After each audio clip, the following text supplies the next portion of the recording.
What's the most deadly class to not yet be added to the Elder Scrolls universe?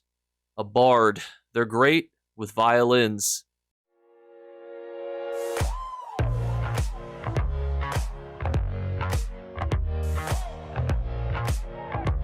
What's going on, YouTube? When the Elder Scrolls Online was first released back in 2014, meaning that this year is its 10-year anniversary event, it released with 4 classes: the Dragon Knight, the Sorcerer, the Nightblade, and the Templar.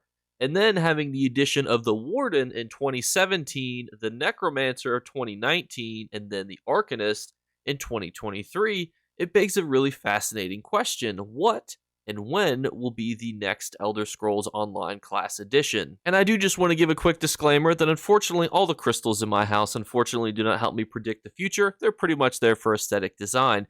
While I would love to be Nostradamus, unfortunately I am not, so this is all going to be speculative. But what I will say is the developers love to put hidden clues and they love to put little lines of dialogue and teasers into the game to give a bit of an idea as to where we may go in the future and some potential ideas and places that they're working on. For example, we were able to accurately predict the Telvanni Peninsula as an area that we would go, and we were actually even able to predict the Arcanist class based on some other attributes as well. For example, the Dragonborn DLC, which was popularized in Skyrim, which has you going and dealing with Hermaeus Mora, which you may notice is a huge part of the Necrom storyline, and the Black Books that were popularized in that DLC were also notably very present in the design of the Arcanist class, all of which were hinted at in the game, and we were able to accurately predict, which you can check out that video below if you're interested, months before any information was actually officially released. You also can find little hints and teasers because the developers like to do things such as use DLCs to popularize specific events. For example, Blackwood just so happens to be the 15-year celebration of Oblivion's release, and the Blackwood storyline also directly deals with an Oblivion crisis of sorts and deals with Maroon's Dagon specifically, meaning that you can usually even sometimes predict where they may go in the future, where we may go, not only just by hints of dialogue, but also notable time periods, 10-year anniversaries, 15-year anniversaries, and so on. And would you believe that the Vardenfell storyline was added in the 15-year celebration to the release of Morrowind, which occurred back in 2002, with Vardenfell releasing as a tribute to Morrowind in 2017. And I would say currently there are 2 leading theories on where we will go in the Elder Scrolls Online for 2025. That being in the Whiterun area of Skyrim, which is currently not filled in, even though we have other portions of the Skyrim region unlocked, and that being that of Blackmarsh. Now, the interesting thing is that if we look at the timetable for when ZeniMax would be interested in releasing a class, it's probably not going to be in 2025. It's probably going to be in 2026 or 2027. And the interesting thing is you're probably thinking to yourself, Jake, are you really going to predict the timeline for where we're going to be zone-wise in 2026 and 2027? And the answer to that is yes, because the 15-year celebration for Oblivion's release was Blackwood, and 2026 just so happens to be the 15-year anniversary of Skyrim, meaning that it would be the perfect time to take us to either Whiterun or Winterhold as a region. Now, either of those 2 zones likely will then lead into the other one, similar to how a lot of zones like Northern and Southern elsewhere lead into each other. Blackwood led into Fargrave, we had the Oblivion crisis, then we went into Oblivion itself. It's likely that Whiterun would then lead into Winterhold, or vice versa, meaning that we could see 2 zones then released back to back, and that gives us a really good timetable. In fact, even if we would go to Whiterun in 2025, I would see there's a very good chance that we go to the other portion areas of Skyrim in 2026, meaning that's probably a good basis for where we might be. And I feel like the tinfoil hats might be getting on a little bit too tight for people, so let's loosen them just ever so slightly. If everybody remembers the Dragonborn DLC, which was where you had to deal with Miraak using Hermaeus Mora, dealing with Black Books, dealing with ancient and forbidden knowledge, does that sound a little bit familiar to the Necrom storyline and also a huge inspiration for the class, the Arcanist? And that's because that directly was an inspiration for those things. In fact, when I actually asked the developers directly the inspirations for the Arcanist, That was one of the main sources that they had used for that, but that's not the only time a DLC or previous game has been an inspiration. The Dawn Guard storyline inside of Skyrim, one of the more popular DLCs as well, has you slaying vampire lords, dealing with vampires and things. And you may notice that it seems like a little bit of a throwback to that inside of the Greymore storyline. Being a huge inspiration for the Greymore storyline was the popularity of the Dawn Guard DLC storyline inside of Skyrim. The tinfoil hats don't go quite that far, but let's even talk about just the Blackwood DLC being pretty much a prequel to the Oblivion storyline. You're dealing with Maroon's Dagon, you're dealing with Oblivion portals that look slightly different, and you're dealing with a big bad that you're going to have to deal with a few thousand years later if you decide to play Oblivion after you play ESO. And notably as well, we can look at the Vardenfell expansion as a direct callback to Morrowind. And this one's very notable because it also added a new class, that being that of the Warden.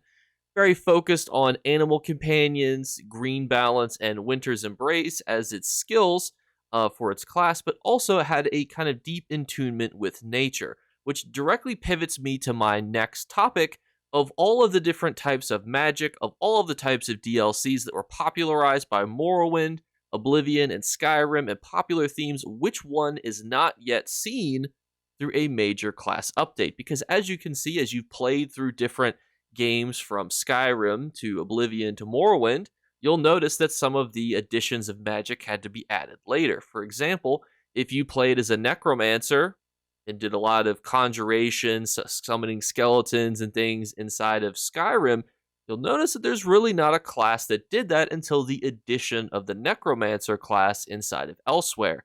So when we look at all of these different types of magic, these different types of combat, these different types of DLCs and plot points, what shines as potentially something that's missing? And for those of you who need a refresher as to the types of magic through the schools of magic in these different games, in Skyrim we had Alteration, Conjuration, Destruction, Enchanting, Illusion, and Restoration.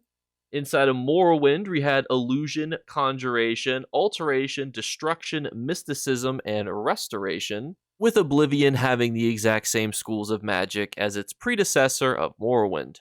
And the keen eye among you will begin to note that a lot of inspiration for a lot of these different schools of magic can be seen across every single class in the game, including things as mundane as illusion magic being, invisibility and charms. And you think to yourself, isn't there a class that can use different magic-based abilities to go invisible? And you realize that they have used these magic-based things as inspiration across every single class in the game. So it poses a really fun question. Are there any left? And the answer is yes, but also I think that bleeds into what I think the total answer is going to be, and that's thaumaturgy. You might not have heard of that before, but it's one of the schools of the College of Winterhold. And it's notable for having some really unique type of magic, including things like levitating, reflecting, resisting magic attacks, walking on water, taming, quieting the undead, calming humans, and so on. But notably, what's really cool about this is one of the first spells that you get when you join the College of Winterhold is a thaumaturgy spell where you reflect an attack back at the attacker. And what's really cool about that too, when you think about it, is in the Infinite Archive, during the end of the cycle boss, you actually have a thaumaturgy spell used against you where they throw your attacks back at you. Now, could that be a fun hint? Potentially, but I think this just ties to what I think a good potential for the next class will be in Elder Scrolls Online, which I think is going to be the Scholar class. It's actually going to be focused on the College of Winterhold, its early foundings, and the early types of magic that those scholars have access to, meaning that you'll probably still have a wide range of Magicka schools that we potentially haven't seen as fleshed out versus some of the other schools which you can definitely see more fleshed out. For example, pretty much every restoration ability you see in the game, whether it's removing ailment, raise attributes, heal wounds, give people back, access to their magicka, but you don't always see things like levitating or reflecting these spells back at people using your magicka-based abilities. And there's tons of other schools and abilities as well that we could also see fleshed out. Because it's very well possible that this new class could also have access to mysticism, which we definitely haven't seen a lot of that recently, as I'm sure a lot of you have never seen anything such as Banish, which can one-hit kill Daedra and send them back into Oblivion.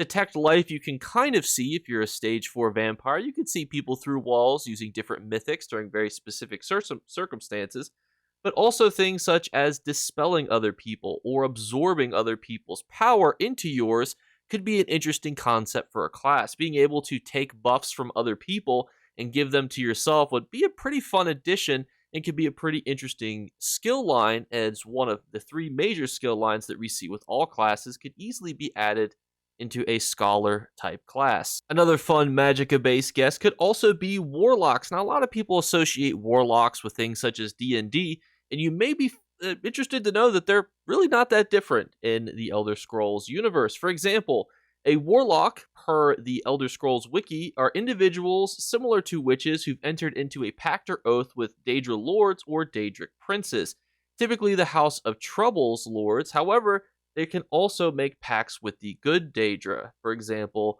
Boethia, and in exchange for their loyalty, they gain access to different knowledge and supernatural abilities based on their patron. A warlock would be a great addition to the Elder Scrolls Online universe, and there are quite a few fantasy worlds that already exist that have both sorcerers and warlocks because they get their powers from different places. And if we think that we're going to be in the College of Winterhold type region, it would be a perfect place to potentially expand upon the good Daedra, the different types of magic, and the founding of the College of Winterhold, and kind of seeing its expansion. Even though it was rumored to be created in the first era, there's definitely some things going on with it in the second era. And if you're curious if there's other different types of magicka-based users just out there in the Elder Scrolls expanded universe, there's actually quite a few. We have clever folk, druids, frost callers, green speakers, graybeards, spinners. We have warlocks, wind callers, witches, and word covens. So there's quite a few other areas that they could continue to draw inspiration from. I do also want to continue to shout out some other possible ideas, which is notably Hist magic. I think if we do go to Black Marsh and potentially go to multiple different regions inside of Black Marsh, there's a very real possibility that Hist magic does become the inspiration for a new class. Think of a class focused around shamans, Hist magic, poisons, and other type of cool abilities that the Hist gives you access to if you're inside of the Hist, or if you're blessed by the Hist to be able to use its powers. And to shout out another favorite fan theory, we have thermophovaculism, which is the arcane art of both music and magical nature that involves channeling magicka through song. A lot of people really want to see a bard class. I think that it would need to draw inspirations from other areas. And hey, thermophovaculism, that could be the inspiration to create a bard class. And it would be fitting to the Skyrim region as a whole as well. And let me know what you guys think of this theory, because we're going to be doing a live stream this weekend on Sunday, the 24th of November, where we break down all the nitty-gritty pieces together. We're going to look even larger into the DLCs, potential future expansions, where we think we're going to be going, because there's so many clues that I wasn't even able to weave into this area of the video just because I didn't want it to blow it too long. So we're going to have a fun, lively discussion with all of you guys. We could even break down all the different types of magic, because I don't know if you guys know this, there's a lot of different forms of magic. Did you guys know that tonal architecture is a type of magic? They have cheesemancy as a type of magic. We could do a whole video breakdown of just cheese magic and how it's fit into the Elder Scrolls universe. So let me know what you guys think in the comments below. As always, we're doing our 3 giveaway drawings. All you have to do to enter is leave comments below. Second thing is just be subscribed, and for an additional entry, follow on Twitch and Twitter. And the third thing is just make sure you look for a hidden word flash upon the screen. If you're the first person to comment that word, you will win. Thank you guys so much again for watching. Hope this was able to inspire some of you guys, get the brain juices a-flowing, because every single year, ESO also has a huge update where they add a new thing. We've had things such as new classes, the addition of Battlegrounds, the addition of the Imperial City. We've had scribing, scrying, jewelry crafting, Tales of Tribute. We've had all sorts of updates in ESO. So we got to start to think, what are they going to add in 2025 that's going to be brand new? Get the brain juices a-flowing for that. We'll have a lively discussion this weekend with some other videos on the way, and I'll catch you guys later. Bye, guys. You better remember to like and subscribe to Jakeclips. Or you should. I might have to pluck your eyes if you don't. Or, better yet, I'll skip rope with your entrails. Do it now. Subscribe. Ta-ta. Off with you.